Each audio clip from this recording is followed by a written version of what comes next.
start shifting into the fourth quarter here, what challenges do you expect will still plague retailers? There are, I think, a lot of interesting headwinds and tailwinds as we head into the fourth quarter. I think headwinds, certainly, as we've talked about a lot today, the financial situation of the consumer and continued debt accumulation is going to be something that we need to think about.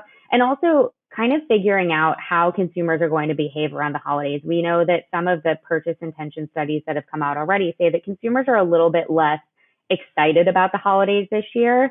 But one thing that I think is going to be really interesting is how retailers think about retail theft, because stores, as I said before, are continuing to become more important. I think they're really going to be critical for the holiday season this year.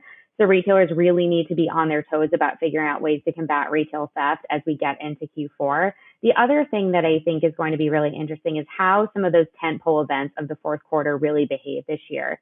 Black Friday traditionally hasn't been as important for consumers over the past few years, but I actually think that this year, as consumers are really looking for promotionality, they're looking for deriving as much value out of their purchases, that events like Black Friday might actually do better. And consumers might also be waiting until later in the holiday season to do the bulk of their shopping as they try to kind of grapple around how much money do they actually have this year to spend. So we might see consumers actually wait to shop until a little bit later.